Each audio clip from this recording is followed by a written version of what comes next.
100% Dragon, l'émission de l'Indep en compagnie de Bruno Antoniente, notre spécialiste maison du rugby à 13 et des Dragons catalans. Super League ce week-end avec le round 3. Les hommes de Bernard Gouache se rendent au AMT Headingley Stadium pour y affronter les Rhinos. Bruno, comment ont voyagé les Dragons catalans cette semaine pour rejoindre Leeds ? Le voyage a été compliqué. Alors, ils ont l'habitude, les Dragons catalans, depuis 2006, les grèves des agriculteurs, surtout sur l'autoroute A9. Eh bien, avec tous ces blocages, ont précipité l'anticipation du côté des Dragons catalans qui ont décidé finalement de partir hier, c'est-à-dire jeudi, en fin de journée, sur les coups de 19h, au lieu d'un départ de Perpignan vendredi à 8h du matin.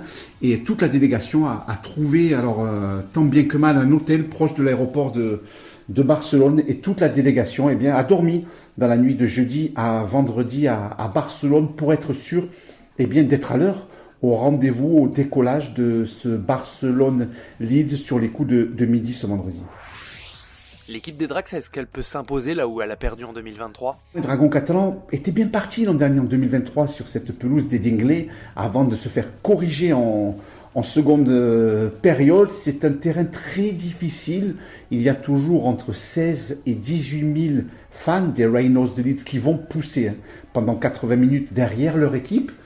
Les Dragons n'ont gagné que 6 fois depuis 2006 sur le terrain de Headingley. Donc bien entendu que cette équipe de Leeds part avec les faveurs des pronostics. Mais bien entendu les Dragons, forts de leurs 2 succès inauguraux, avancent avec de réelles ambitions et de belles valeurs collectives également. 100% Dragon, le podcast dédié aux Dracs catalans de Perpignan, produit par la rédaction du journal L'Indépendant. On doit s'attendre à des changements dans l'équipe de Steve McNamara pour ce match ? Je pense que l'équipe alignée par Steve McNamara samedi après-midi face à Leeds sera la même que celle qui est revenue victorieuse de Londres vendredi dernier 34-0. Paul Séguier, après un match de suspension, postule à un retour, mais on imagine mal Steve McNamara modifier sa feuille de match. C'est 17 joueurs, avec peut-être un changement au niveau du poste de pilier, mais ensuite, les 17 mêmes joueurs revenus victorieux de Londres seront les mêmes que ceux qui affronteront Leeds.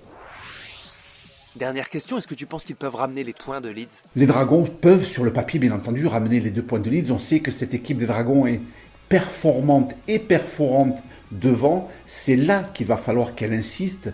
C'est là qu'il va falloir qu'elle use, qu'elle abuse des charges. Et puis ensuite, le temps viendra pour que Jordan Abdul et Théophage aillent voir ce qui se passe un petit peu sur les extérieurs. Mais clairement, les Dragons sont supérieurs devant, par rapport à cette équipe des Rhinos, amputée par 2 joueurs suspendus et par l'absence d'un pilier également titulaire.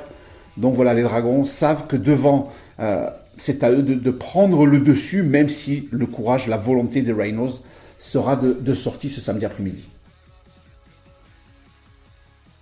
Retrouvez cette émission et toutes nos productions sur Radio Indep et en podcast sur l'indépendant.fr, nos réseaux sociaux et votre plateforme de streaming favorite.